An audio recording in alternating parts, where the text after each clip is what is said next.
All right, and now looking through some of these VHS tapes that I have here. I don't know if anyone knows, but this whole shelf here is just VHS tapes that I already own on Blu-ray or DVD. I originally had them on VHS, but got upgraded to VHS, Blu-ray, and for a lot of these, I just kind of keep it for the nostalgic value of it. I'm a little more nostalgic for VHS tapes versus DVDs. If I get something on Blu-ray that I had on DVD, I don't keep the DVD. I don't see a point.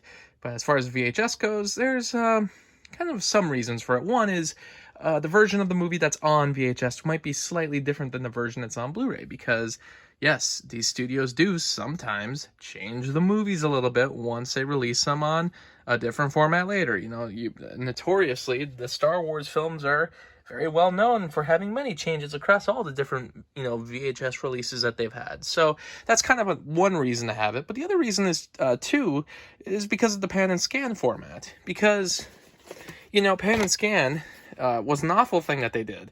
Movie would be released, it's in widescreen, 16:9 ratio, but sometimes an even wider aspect ratio. And once it was released on VHS, they would pan and scan it to fit a full screen TV. So basically a 4:3 TV, 1.33:1 aspect ratio. That was the old aspect ratio for older films. So some of these, it doesn't even matter because like Frankenstein, for instance, was originally filmed in 1.33:1. I might have the numbers slightly off there because aspect ratios they vary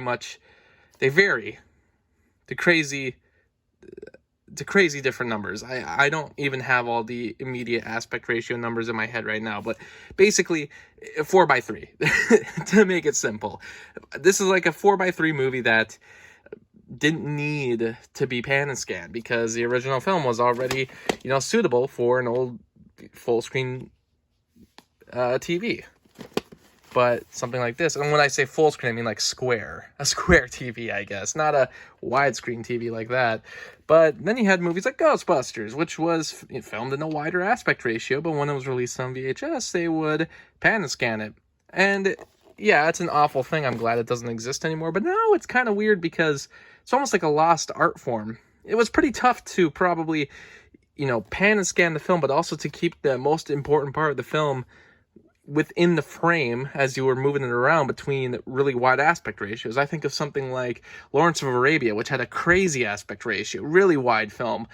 Same with Ben-Hur, and they would somehow crop it so they could keep the important information within the film while also, trying to make it where it would fit a full screen in a way that would be suitable for audiences. I don't think enough people noticed back in the day because it seemed like consumers, for the most part, still got full screen VHS tapes to the point where, DVDs, I don't know if I have any over here, but actually, I do actually have some DVDs. This is a full screen DVD right here. They would still be releasing full screen movies once DVD came around. I guess because widescreen TVs still weren't, the predominant TV that was available at the time DVD started to become a thing. HD TVs, I don't know even the last time or the first time I ever saw one in the stores. So basically, they were still doing full screen even in the DVD age. It's nuts. I'm glad that now with Blu-ray it's not a thing anymore.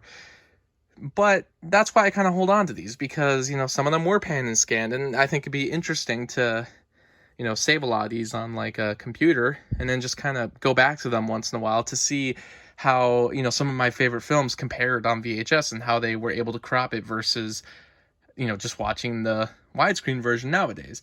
I know some people are probably thinking, really, that's so stupid, but I'm really not praising pan and scan here. I'm just saying, in a way, is kind of like a lost form of art because someone was doing all the work to make the pan and scan happen. But the reason I'm here for this video today is that I want to actually show you that there were widescreen VHS tapes. Now, anytime I see one of these, I do actually try to pick it up. I think widescreen VHSs are very interesting. Usually it was saved for something like this, a very famous filmmaker like Steven Spielberg. I think a lot of his movies ended up getting widescreen VHS releases. These are, I feel like a lot less common versus some of the Laserdiscs that had widescreen releases, such as this Back to the Future widescreen release on Laserdisc, which, you know, there was a Back to the Future that also had the full screen on Laserdisc. But I feel like I see more Laserdiscs that have the widescreen format because, you know, Laserdisc kind of was the cinephiles' go-to medium format for watching film. But, you know, like with VHS, you know, I don't even own a VHS copy of Back to the Future that's in widescreen. I don't even know if it exists. So, like I said, it's pretty rare to find VHS tapes that were in widescreen, but they exist. And, you know, again, here's a copy of Casino, which also had a widescreen edition and is directed by Martin Scorsese. So another one that, you know, it probably was done because Martin Scorsese, who is a very popular, renowned filmmaker, you know, he probably demanded that his film be available in widescreen. So it kind of makes sense. I'm just going to dig through to see if I can find them as they pop out. You know, I think they would have it on the side, but I'm not sure. Also, this is an unopened copy of Ferris Bueller, which I think is pretty neat. But again, there's not really a reason to keep VHS. I tried to give my reasons, but oh, here. These are the widescreen editions of The Godfather Part 1, as well as The Godfather Part 2. Now, these aren't... oh, this is dusty. Jeez. They sat in the closet for a long time, though, before I got these shelves. But as you can see, this is the difference between the widescreen versions and the full screen. The gold were full screen, which is weird. That was the same thing with the Star Wars special editions, whereas, you know, these special editions over here were in the gray cases. These ones, the full screen, were in the gold. And then with The Godfather, the gold ones were full screen, and they went for green, I guess, this ugly looking green for the widescreen versions. But maybe it was known to all consumers. If it's gold, the gold standard is full screen. What kind of backwards logic is that? What's weird is that these, oh, it's actually not this one. I know I have one, though. I'll get to it. Yes, here it is. This is a widescreen version of Godzilla versus Monster Zero. I have these up here because I now own the Criterion set that has all these films. And, well, this actually might be one of the later films, but the later films I own from the Sony Blu-ray releases. I almost have an entire Godzilla collection except for Godzilla versus Biollante, which is way too expensive. Probably never going to get bought unless they do a re-release. I'm pretty sure I owned another, maybe I don't, maybe that was the only one that I owned of Godzilla that was full screen. But yeah, I think they actually did quite a few of these releases. So if you find, they usually have like a top like that, and there's no indication on the side that it's like a widescreen VHS, but there it is, widescreen version. So if you find those out there, I think it's worth kind of grabbing. But yeah, I can't even... Oh, there's this, randomly enough, Temple of Doom. Not the other ones, but Temple of Doom. Widescreen, which was in a red case. This was when they were doing the chapters along with the Young Indiana Jones series. So this was like the final chapters of the Indiana Jones... Young Indiana Jones series, anyway. When he grew up, so they retroactively called this Chapter 23. And these are part of that as well. But as you can see, these are also the gold ones because these are the full screen versions. So again, gold standard is full screen. Wow, it must have just been a known thing. I want to believe, no, it's not. I thought this might be, no, it is. Oh, see, and it's kind of hard to tell sometime, but there you go. I thought so. This is a letterbox copy of the film. So this is the widescreen version. So, of course, if you watch this on an old TV, you're going to have black bars in the top and bottom. So that's probably why a lot of people didn't like widescreen. They want to fill the whole TV screen. But nowadays, if you have a widescreen TV and you actually have the proper zoom function, you can actually watch these widescreen VHSs in the proper format rather than, you know, with the sides, black sides there, and then also the black sides there. But you need to have a TV with zooming capability, and also it's going to be horrendous quality. On top of the fact it's a VHS tape, horrendous quality. Also, I have to point out, this is the ugliest cover for Citizen Kane I've ever seen. You know, when people like say, I hate to be mean to the guy out there who maybe designed this, but I'm sure this was actually a standard case that they made for a lot of these films. But yeah, What's that term that they say? Graphic design is my passion. Just, not even like a shadow behind those words there. Jesus. Oh, and yeah, here, this was like one of the last times they released VHS. Disney released a VHS. I actually have one of the very last, because it was that, and then there was also Bambi, which was one of the last ones that was released. And then also I think the actual, I may have this wrong, but the very last movie that was ever released on Disney VHS might be Lilo and Stitch 2, which I have, because of course. But let's try to find these. Oh, here we go. This is a cool one. Jaws, the widescreen edition. I love that. So awesome. Such simple artwork. This has been the same. It's too bad that sticker from Chris. Thank you, Chris. But that's such cool artwork. And it's like so classic and so well known that they literally use this artwork for every single release of the movie ever. But then again, they also do that for Jurassic Park. So you see that Jurassic Park logo, you're going to buy the movie again. But unfortunately, as is the case with the Indiana Jones trilogy, I only own the second film in the widescreen format, which is really too bad. I'd like to find the VHS tape if it exists in widescreen on VHS. It was released by Steven Spielberg, so I have to imagine it exists somewhere out there.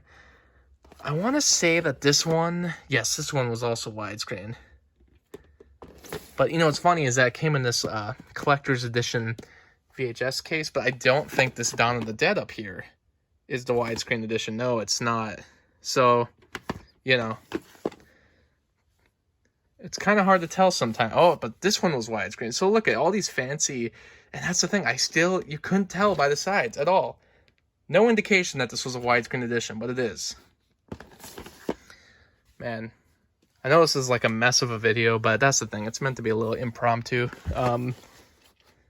I thought this one is... No, it's not. That movie actually might have been... I can't even remember if this was widescreen or not. 1961, 64, actually, yeah, that was probably a widescreen film. But not a widescreen copy there. And I don't know if I have too many others that are widescreen. Like this one, it looks like it would be a widescreen because it's got such a fancy cover. It actually has a whole separate VHS tape with special features, but there is a version of this, exact looking copy out there that would say widescreen on the side, but this is not the one. So I think I actually confused that. I think I actually thought it was going to be the widescreen version, but alas, it is not. I can keep kind of pulling through there's another kind of ugly cover. Just like, look how out of focus Arnold is. I mean, I know it's meant to look like what the Predator, his eyes and how he sees everybody, but one ugly cover.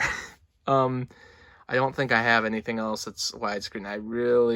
I already showed you my Star Wars special editions on widescreen, but I actually have those with my main films because, that's the widescreen special editions on VHS is like, besides Laserdisc, it's the best way to watch those films. The 1997 version anyway, because you can't get the 1997 version of Star Wars on any DVD or Blu-ray format. Not that anybody cares, but they've always made changes. So like the 2004 DVDs of Star Wars are not the same as the special editions from 1997 of Star Wars. So it's a mess. That's why I keep the widescreen versions over there. Because if I really want to watch the one copy I have of a widescreen version of the 1997 special edition of Star Wars, you can get it over there. I forgot I do own The Quest for Peace for some reason. I don't know. But I don't think I think that's pretty much it for widescreen editions. It's always cool to see different copies of Wizard of Oz out there. There is a copy out there of The Wicked Witch on the cover, which I actually used in my VHS table, but unfortunately I don't have another copy of it. I really shouldn't have used it in my VHS table. Because I've never seen that cover out in the wild again, but definitely on the lookout to have it purchased because can never have too many copies of The Wizard of Oz. But that pretty much ends it here. There is actually this. This is the only way I've ever seen The Usual Suspects. I own it on Blu-ray now, but I've never rewatched the film, but I did watch this letterbox copy years ago. So, I get use out of these sometimes. That's pretty much it.